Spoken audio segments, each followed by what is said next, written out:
Nos acompaña esta noche Pilar de la Higuera, psicopedagoga y voluntaria de la Liga para la Educación de Zamora. Muy buenas, Pilar. ¿Qué tal? Hola, buenas, Eva. Bienvenida de nuevo. Hoy hablamos de conflictos que son inherentes al ser humano y a nuestra vida diaria. Naturales e inevitables.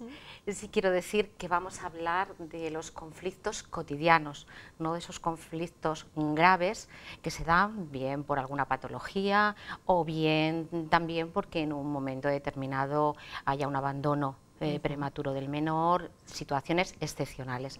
Vamos a hablar de los cotidianos, de los que suceden, como decía, de manera natural y además inevitable, aunque sí que hay que señalar que a veces nos encontramos con problemas adolescentes graves que vienen de unas malas prácticas educativas desde la infancia. O sea que eso sí que lo tenemos que tener en cuenta a la hora de hablar de conflictos.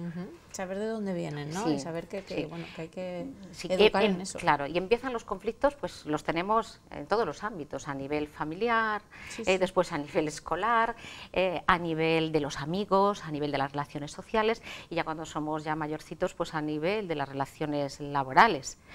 Y bueno, los conflictos se generan, a veces nos vienen solos, sobrevienen, como puede ser una enfermedad, te sobreviene, no es algo que buscas, pero otras veces los buscamos, parece que los generamos, ¿no? Generamos los conflictos, bien por nosotros mismos o muchas veces derivamos la responsabilidad en los que tenemos alrededor. Bueno, no es la mejor manera de resolverlos, porque si son los demás los que tienen la responsabilidad, pues no podremos hacer nada. Por tanto, yo siempre pienso que hay que ver qué parte del conflicto me corresponde a mí, qué parte de responsabilidad tengo yo en ese conflicto, ¿no? Sí, hay que hacer autoanálisis, y saber qué exactamente cuál es nuestra parte. Siempre tenemos algo de parte y de culpa, entre comillas, y bueno, hay que intentar resolverlo por ahí. Por tanto, ¿por qué hablar de resolver conflictos? Sí, bueno, pues yo creo que los conflictos hay que verlos desde una óptica distinta, como una oportunidad para aprender, para modificar conductas, para empezar nuevos caminos, para ver que las cosas pueden ser de otra manera. Por tanto, como, insisto, como una oportunidad para ver las cosas distintas y ofrecer distintos caminos. Es una oportunidad para aprender. Sí que es cierto que bueno, los padres tenemos que asumir la responsabilidad de enfrentarnos a los conflictos de nuestros hijos, intentar entenderlos y resolverlos, pero a la vez nosotros tenemos también nuestros propios conflictos. Es más, pues enseñarnos a resolverlos sobre la marcha muchas veces, ¿no? Vamos aprendiendo. Por eso utilizo el aprendiendo a resolver conflictos, porque vamos a aprender conjuntamente a resolverlos. Así que no se trata de decir, aplico esta fórmula mágica y ya está resuelto. No, no, no. Esto hay muchas partes implicadas y ahí radica la cuestión. No hay varita mágica, Claro. No hay varita mágica en la vida. La varita mágica se ve pocas veces. Por eso hay que aprender constantemente y de todo. Decíamos que podemos sacar algo bueno o algo positivo o abrir nuevas puertas, nuevas líneas de actuación que hasta ese momento, antes de que apareciese el conflicto, pues no estaban en nuestra cabeza, no estaban propuestas en el seno familiar. De ahí es donde podemos aprender. Sí, el empezar a trabajar juntos en esa resolución de conflictos. Y tenemos que tener muy en cuenta lo que comentabas al inicio, si la emoción, si la razón. Bueno, no hay una razón en la que no subyazca una emoción también. Siempre subyace una emoción a toda razón, pero no en toda emoción existe la razón, existe la razón. Recordamos como en el primer trimestre Cruz hablaba muy bien de lo que es el cerebro pensante, el que organiza las emociones, y el cerebro emocional. Pues muchas veces en el caso de los conflictos prevalece la emoción a la razón. De ahí que Victoria Camps hable de el gobierno de las emociones. Las emociones en sí, ni buenas ni malas, depende de cómo las controlemos, cómo las regulemos, cómo las gobernemos en definitiva, ¿no? El miedo puede prevenir el que nos expongamos a ciertos peligros, pero también si nos atenaza nos impide vivir, ¿no? El enfado, si el enfado dejamos que se vaya de las manos, por decirlo de alguna forma, ¿no? El que se descontrole ese enfado y se nos convierta en ira, llega un momento que es imposible, manda la amígdala, manda el cerebro emocional y no controla la razón. Y entonces esa expresión que a veces decimos, es que ya no razona, efectivamente, ya no razona, se ha ido de las manos, se nos ha ido de la razón y ya no razonamos. Por eso vamos a ver algunas pautas que digan eso. Aristóteles tiene una frase muy interesante para poder reflexionar sobre ella y sobre esto del enfado, ¿no? Dice, enfadarse, pues lo hace cualquiera, eso es fácil, pero enfadarse con la persona adecuada, que no siempre, el enfado que tenemos lo descargamos con la persona que lo merece. A veces estamos enfadados en la calle, llegamos a casa y con la primera persona que encontramos, ¿no? Que suele ser pues la pareja, el hermano, la mamá, el papá, pues eso, la persona. También en el grado justo, porque es cierto, a lo mejor de pequeñas cosas ponemos una intensidad a ese enfado tremenda, ¿no? También el momento adecuado, vamos a hablar de ello después. El momento hay que buscarlo también. Cuando se ha disparado ya la amígdala, el cerebro emocional, es casi mejor esperar. Lo hablaremos más detenidamente después. Y también la forma es fundamental. Yo siempre digo y subrayo que las formas hacen perderlo todo, ¿no? Perder la razón que pudiéramos tener cuando utilizamos malas formas. Si yo grito a mi hijo que no grites, pues él aprenderá a que me tiene que gritar, que es la forma de resolver aquello, ¿no? Y aprenderá a gritar a los que tiene alrededor. Si yo le doy un azote, y no voy a criminalizar el dar un azote a un niño, pero la verdad es que un azote normalmente es un desahogo del adulto, porque lo único que consigue es crecer la crispación, pero no conseguimos nada más, no conseguimos el poder trabajar con ese niño, con esa niña en otro sentido, en interiorizar la norma. No, le damos un azote y ¿qué le estamos enseñando? Que los conflictos se resuelven con la mano, ¿no? Con agresión. Entonces, bueno, yo creo que la forma es importante. Y luego el propósito, también hay que pensar, si yo me enfado, tengo que seleccionar, a ver, ¿para qué me enfado? ¿Qué hago, no? Por eso Aristóteles en ese sentido era muy sabio, porque todos los filósofos estaban preocupados por el tema de cómo resolver los conflictos, cómo gobernamos las emociones, ¿no? Y entonces, bueno, pues es muy importante ese control de la emoción. Así dicho sobre el papel, qué fácil, ¿eh? Nos sentamos, lo pensamos y hacemos todos estos pros y contras y decimos, pues tengo que enfadarme con esta persona.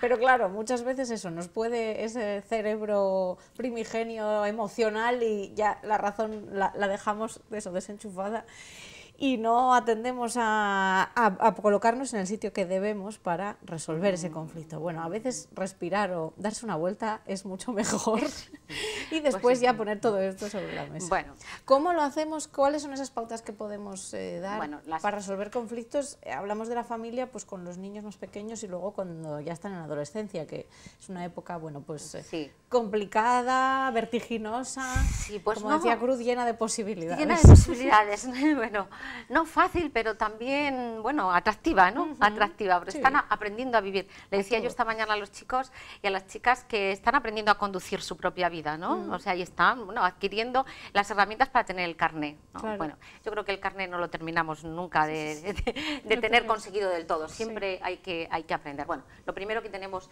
que hacer, el primer aprendizaje para este proceso de socialización, que en definitiva es eso, aprender a vivir en sociedad, ¿no? Pues es el aprendizaje de las normas. Un día hablamos el año pasado ya del tema de normas. El tema de normas que se van a ir adaptando y se van a ir flexibilizando e incorporando las propias opiniones de ellos, de los chicos, de las chicas, conforme van avanzando en la edad. Pero, lógicamente, las normas son absolutamente imprescindibles. Nos tenemos que regular por esas normas de convivencia. Pero las normas tienen que ser esas normas que son razonadas y razonables, no cualquier cosa. Tenemos que saber que si imponemos una norma, tiene que ser aquella que yo pueda explicar el porqué, la razón. A veces nos dedicamos a poner muchas normas, excesivas normas, y es mejor seleccionar. Es decir, aquellas que son las importantes.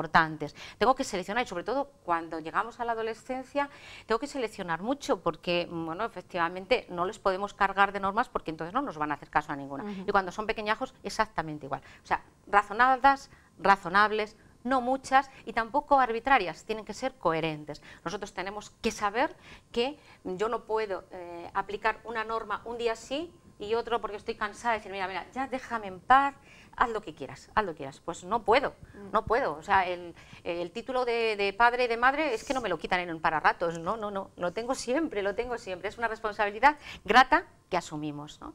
Y hay que saber también que las normas, conforme van siendo los chicos, las chicas mayores, nuestros hijos, nuestras hijas, pues las podemos ir adaptando, consensuando con ellos, hablando, llegando a acuerdos. Pero una vez que llegamos al acuerdo, la norma hay que cumplirla. Y siempre tiene además consecuencias el que nosotros no cumplamos con esa responsabilidad. Estamos educando en responsabilidad, estamos educando en lo que Hoffman dice, interiorizar esas normas. Es decir, creérnoslas. ¿Qué nos interesa más? ¿Que nuestros hijos, nuestras hijas cumplan las normas de circulación cuando van con nosotras o que las cumplan cuando van solos? Pero yo prefiero que las cumplan cuando no van conmigo. Claro. Eso es interiorizar una norma, es decir, hacerla suya, con lo cual también cuando yo incumplo una norma, también tengo sentimientos de pesar por no haberlas cumplido. Y no pasa nada, porque un niño, una niña, un chico y una chica sientan en un momento determinado que no ha cumplido con la responsabilidad que tenía que cumplir. Que allí vamos a estar nosotros para ayudarles a poder rectificar, porque se aprende de los errores, pero no es malo, en absoluto, que yo sienta que algo lo he hecho mal y me he confundido. Voy a pedir perdón, voy a pedir disculpas, voy a rectificar, pero ese sentimiento no pasa nada por tenerlo. Parece que a veces los metemos en una burbuja, no pueden sentir nada que no sea estar feliz de la vida. Bueno, es que la vida tiene de todo y entonces hay que aprender a vivir y Hoffman lo tiene muy claro en ese sentido y Félix López también lo dice, es forma de hacerse también, de ponerse en el lado del otro, de hacer, tener sentimientos prosociales también, ¿no? O sea que es imprescindible pues ese aprendizaje de normas. Así que la primera es esa, normas que sean pocas, que sean coherentes, que sean razonadas y razonables, las dos cosas, y que también las apliquemos nosotros, porque si no, hemos hablado muchas veces de la imitación, y si nosotros no cumplimos, no damos ejemplo, pues va a ser complicado. Sí, también lo vamos a hablar, ¿Qué más cosas, Pilar? ¿Qué otras pautas? Bueno, a veces recurrimos a castigos o no castigos. Yo prefiero, quiero nombrar esa palabra porque es la cotidiana, ¿no? Pues te castigo. Sí. Bueno, yo prefiero hablar de interiorizar esa norma y prefiero hablar en positivo. Prefiero ver qué pautas podemos seguir, qué estrategias yo voy a utilizar para que efectivamente mis hijos y mis hijas pues se comporten correctamente o se adecúen a lo que yo quiero transmitirles, a los valores que yo quiero que aprendan para poder vivir y para poder relacionarse con los demás de la forma más adecuada y de la forma más favorable y satisfactoria para con ellos mismos también y para con quienes les rodean. Entonces yo siempre hablaría en positivo y creo que vamos a ver algunas de las pautas que yo puedo utilizar en positivo.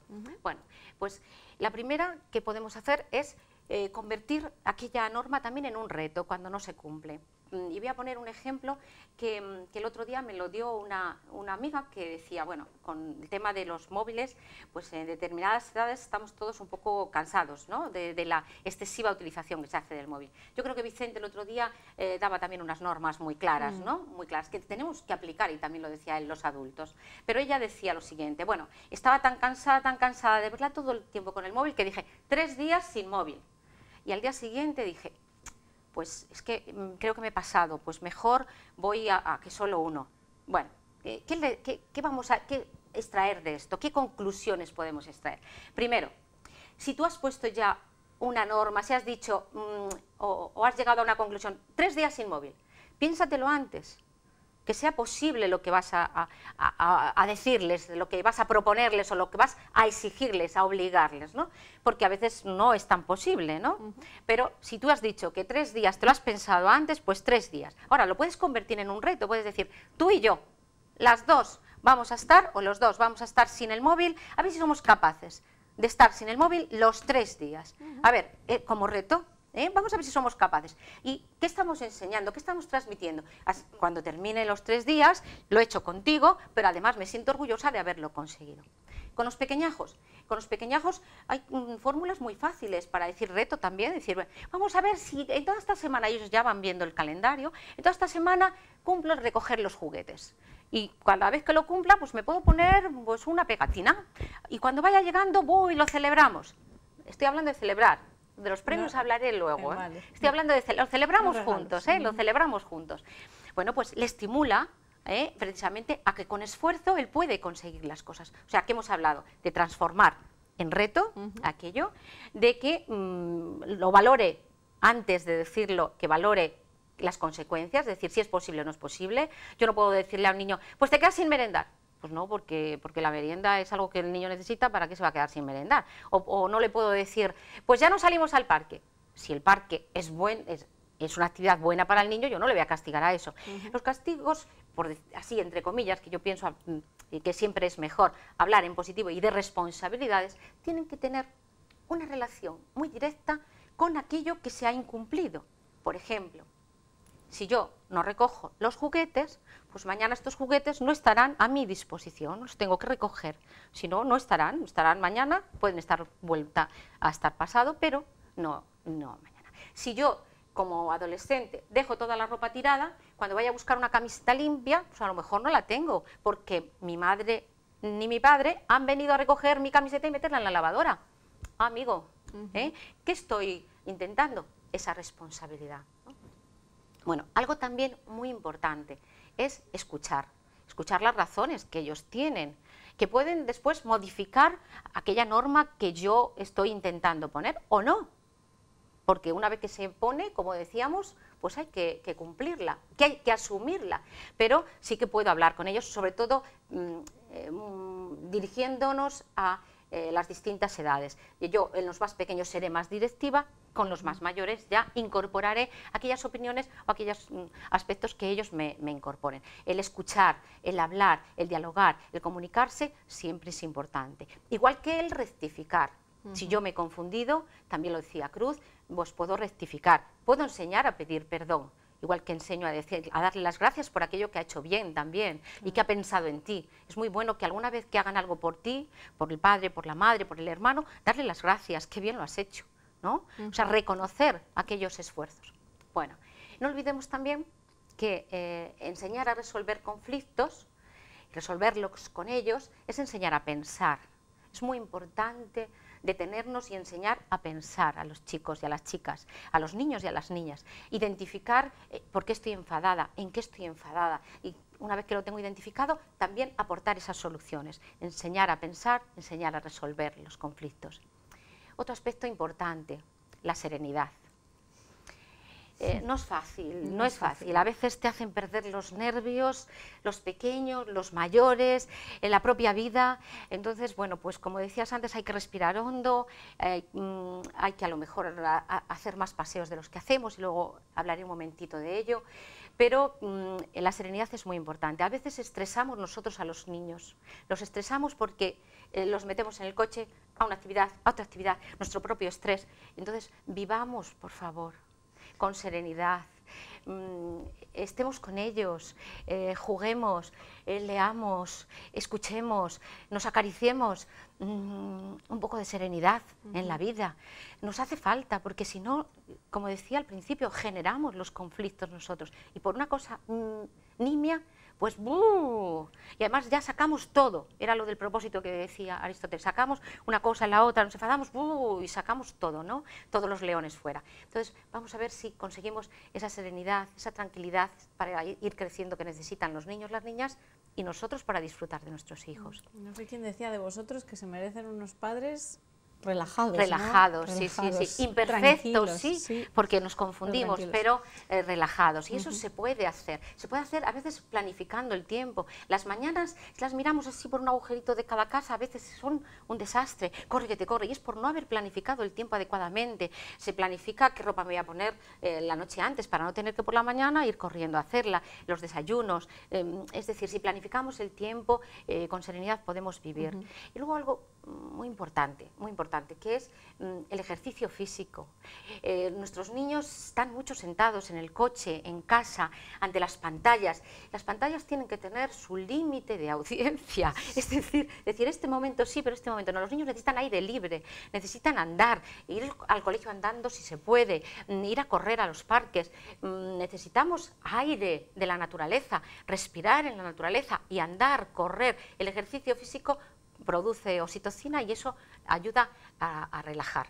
O sea que todas esas cosas muy deprisa, hemos dicho, y me faltan dos últimas. Venga, Pilar, rápidamente, ya acabamos, pero hemos dicho muchas cosas, convertir esos castigos que tenemos en la cabeza en retos, exactamente, transformarlos, valorar esos retos dependiendo de las consecuencias de aquello que están haciendo mal, bueno, pues que tengan unas consecuencias, que ellos empiecen a valorar y que se hagan responsables de ello, escuchar sus razones, sobre todo, bueno, pues dependiendo de las edades, enseñar a pensar y serenidad, que esta es muy importante, además del ejercicio físico que tiene que estar ahí, pero nuestra serenidad, porque eso se lo vamos a transmitir y luego todo va a ser más sencillo, más fácil. Y no he hablado de premios, Eva, porque no me gustan.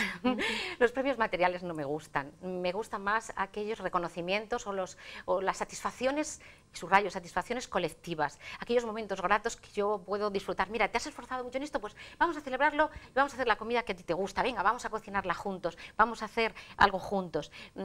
Eso forma familia, crea algo. Lo material me gusta poco, porque parece que, bueno, he hecho esta cosa bien, dame. No es el camino. El camino es que ellos se sientan satisfechos y orgullosos de aquello que hacen. Y además, bueno, pues decir que no nos podemos olvidar que tan perjudicial es una disciplina autoritaria que no respete al niño y que lo tenga anulado, que no lo escuche, como una disciplina que le deje hacer todo lo que quieran. O sea, entre la una y la otra, pues no tengo ninguna elección. Creo que es mejor ser sensatos, ser razonables, escuchar y tener conciencia de todo esto. Y bueno, siempre termino con alguna cosa de las que dice Félix, que lo tendremos brevemente, pero Félix dice que efectivamente que los afectos, el vínculo del apego mediatiza mucho las relaciones, importa mucho, porque los modelos que somos las figuras de apego, lo decías tú antes, somos modelos, somos los más observados,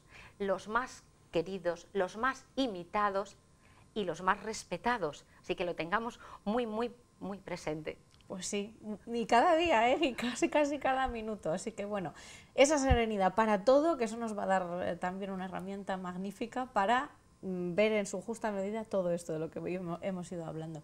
Pilar, muchísimas gracias. Sí, gracias siempre a ti, Eva. Bueno, nosotros nos llevaríamos a cada una de las personas que pasan por aquí para eso, para el momento exacto, resolver ese conflicto. No los tenemos que ir aprendiendo, como siempre, por eso estamos en esta escuela.